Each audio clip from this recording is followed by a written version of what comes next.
one more question has been posed by non-Muslim. If predestination is true, then God causes us to sin. If God causes us to sin, yet damns to sinners to eternal punishment, then God is not good. Therefore, non-Muslim concludes, if God is good, then either predestination is not true, or else God does not damn sinners to eternal punishment. Please satisfy the contradiction that occurs. ایک غیر مسلمان سوال کر رہا ہے تقدیر کے اوپر کہ اللہ سبحانہ و تعالیٰ اپنی تقدیر لکھتا ہے تو ہم اگر غلطی کرتے ہیں تو دوشی کون؟ اللہ سبحانہ و تعالیٰ. اگر میں تقدیر میں لکھا ہے کہ ہم خون کریں گے اور ہم آدمی کا خون کر لیتے تو کون ذمہ دار؟ اللہ تعالیٰ. آدمی کو کیوں ذمہ دار کرنے کا؟ اگر تقدیر میں لکھا ہے میں چوری کروں گا، میں غلط کام کروں گا، تقدیر میں لکھا ہے کہ میں جہنم میں جاؤں گا تو جاؤں گا، تو کس کی غلطی؟ میری کیا غلطی؟ اللہ کی غلطی. اور یہ سوال مسلمان لوگ بھی سوچتے ہیں، اور تقدیر پہ ایمان رکھنا ہر مسلمان کا فرض ہے. لیکن ہم پہلے یہ جان لے تقدیر کسے کہتے ہیں. اور اکثر ہم مسلمان بھی نہیں سمجھ پاتے تقدیر کا کیا مطلب ہے، اور ایسا کہتے ہیں وہ تقدیر میں لکھا ہے تو میں کر دیا، کچھ بھی ہوا تو تقدیر میں لکھا ہوا ہے. محنت نہیں کرتا ہوں میں، وہ تقدیر میں لکھا ہے کہ میں غریب رہوں گا. یہ تقدیر کی کیا معنی ہوتی ہے؟ اللہ تعالیٰ فرماتے ہیں سورہ اسراء میں کہ جب بھی ایک انسان پیدا ہوتا ہے تو اس کے گردن کے گول میں اس کے پوری آتما کتھا، اس کا فیوچر، اس کا بھوشیہ لکھ لیتا ہوں. میں آپ کو سمجھانے کے لیے ایک مثال پیش کرتا ہوں. مثال کے طور پہ اگر ایک کلاس کے اندر ایک ٹیچر کلاس میں پڑھاتا ہے اور ایگزامینیشن کے پہلے کہتا ہے کہ یہ اسٹوڈنٹ پورے کلاس میں نمبر 1 آئیں گا، اول آئیں گا، یہ اسٹوڈنٹ سیکنڈ کلاس سے پاس ہوئیں گا، وہ اسٹوڈنٹ فیل ہو جائیں گا. مثال دے رہا ہوں، برا مت لگنا پیسہ. اور ایگزامینیشن ہوتا ہے اور یہ اسٹوڈنٹ فرسٹ آتا ہے، یہ اسٹوڈنٹ سیکنڈ کلاس سے پاس ہوتا ہے اور یہ اسٹوڈنٹ فیل ہو جاتا ہے. میں آپ سے یہ سوال پوچھتا ہوں کہ جو طالب فیل ہو گیا، کیا وہ کہہ سکتا ہے کہ کیونکہ ٹیچر نے کہا میں فیل ہوں گا اس لیے فیل ہو گیا؟ کہہ سکتا ہے کہ نہیں کہہ سکتا. کیوں؟ ٹیچر اپنے تجربے سے کہہ رہا ہے یہ اسٹوڈنٹ بہت اچھا ہے، بہت پڑھائی کرتا ہے اس لیے فرسٹ آئے گا، یہ اسٹوڈنٹ ٹھیک ہے سیکنڈ کلاس، یہ اسٹوڈنٹ پکچر دیکھتا ہے کلاس ہی نہیں اٹینڈ کرتا ہے اس لیے فیل ہوئے گا. تو اپنے تجربے سے وہ بھوشیہ کے بارے میں کہتا ہے. لیکن وہ اسٹوڈنٹ نہیں کہہ سکے گا کیونکہ ٹیچر نے مجھے کہا میں فیل ہوں گا اس لیے فیل ہو گیا. دوشی کون؟ وہ خود اسٹوڈنٹ کہ اس نے پڑھائی نہیں کیا. اسی طریقے سے اگر آپ کمپیئر کریں گے اللہ سبحانہ و تعالیٰ ٹیچر سے تو بہت اونچے. ٹیچر تو کبھی کبھی غلطی کر سکتا ہے. اللہ سبحانہ و تعالیٰ کے پاس علم غیب ہے، وہ بھوشیہ کے بارے میں جانتے ہیں. جب بھی کوئی کام ہوتا ہے کچھ چیز فکسڈ ہے، آپ کہاں پیدا ہوں گے، آپ کب مرے، کچھ چیز مکمل ہے. اس کے علاوہ اللہ سبحانہ و تعالیٰ نے آپ کو فری ول دیا ہے.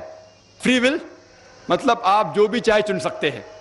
اللہ تعالیٰ کو ہدایت دی قرآن اور حدیث میں، لیکن آپ کے اوپر ہے آپ اس کے اوپر عمل کریں نہیں کریں.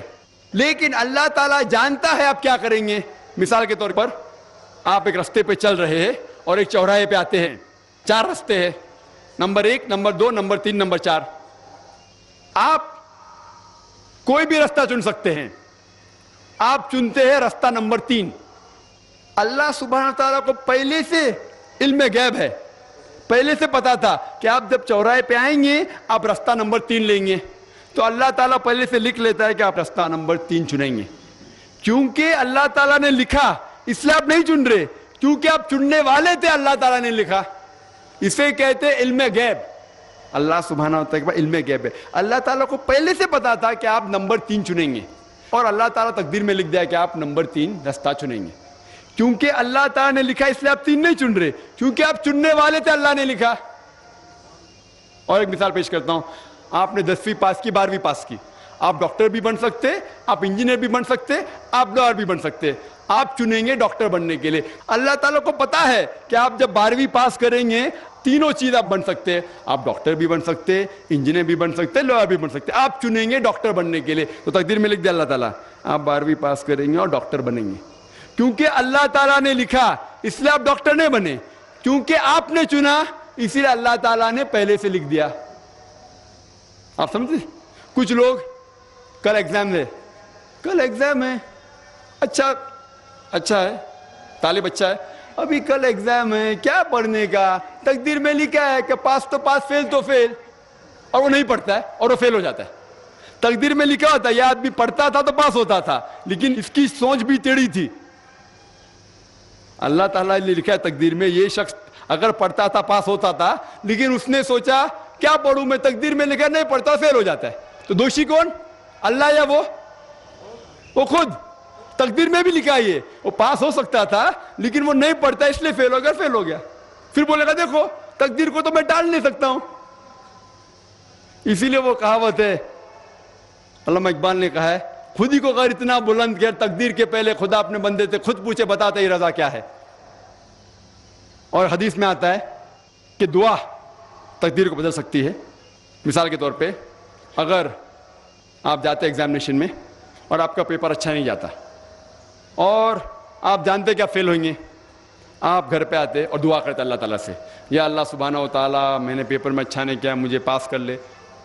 اللہ تعالیٰ آپ کی دعا کو قبول کر لیتا اور پاس کر لیتا. تقدیر میں یہ لکھا ہے کہ آپ نے پیپر اچھا نہیں کیے, آپ فیل ہونے والے رہتے, لیکن آپ نے دعا کی. اللہ تعالیٰ کو یہ بھی پتا ہے کہ آپ دعا کرنے والے کہ نہیں کرنے والے, اور تقدیر میں یہ بھی لکھا ہے کہ اللہ تعالیٰ آپ کی دعا کو قبول کریں گے. اللہ تعالیٰ بھی جانتا ہے اگر آپ 100 سال بعد کوئی شخص دعا کرے گا, وہ بھی جانتا ہے اللہ تعالیٰ وہ دعا قبول کرے گا کہ نہیں, وہ بھی تقدیر میں لکھا ہوا ہے. تو اسی لیے ہمیں ہر روز دعا کرنا چاہیے, ہر وقت دعا کرنا چاہیے. دعا تقدیر کو بدل سکتی, مطلب جو آپ کی پہلی ہونے والا تھا اس کو بدل سکتی, لیکن وہ بھی تقدیر میں لکھا ہے کہ آپ دعا کرنے والے, اور وہ بھی لکھا ہے کہ اللہ تعالیٰ دعا کو قبول کریں گے کہ نہیں. تو تقدیر میں لکھا ہے کہ آپ فیل ہونے والے تھے, آپ گھر پہ آتے ہیں, دعا کریں گے, اللہ نے دعا کو قبول کیا اور آپ پاس ہو جائیں گے. تو اسی لیے ہم مسلمان کو اللہ پہ بھروسہ رکھنا چاہیے, لیکن اللہ کے رسول نے فرمایا اللہ پہ بھروسہ رکھو لیکن اونٹ کو باندھو. آپ نے کہہ سکتے اللہ پہ تقویٰ ہے, میں گھر کا دروازہ کھلا رکھوں گا, کوئی چور نہیں آئے گا. اللہ کے رسول نے فرمایا اللہ پہ بھروسہ رکھو لیکن اونٹ کو باندھو. تو اللہ پہ پورا بھروسہ ہونا چاہیے, لیکن آپ خود محنت کرنا چاہیے, آپ خود جہاد کرنا چاہیے, آپ کو خود قرآن پہ عمل کرنا چاہیے. آپ کہیں گے تقدیر میں لکھا ہوا ہے میں چوری کروں گا تو آپ کام ہی نہیں کریں گے, اور چوری کریں گے بولیں گے تقدیر میں لکھا ہے, آپ کی غلطی ہے اللہ تعالیٰ کی نہیں. تو آپ کو ہر وقت جد و جہد کرنا چاہیے اچھے کام کے لیے. قرآن کو سمجھ کے پڑھو اور عمل کرو, انشاءاللہ آپ اس دنیا اور آخرت میں کامیاب ہوں گے.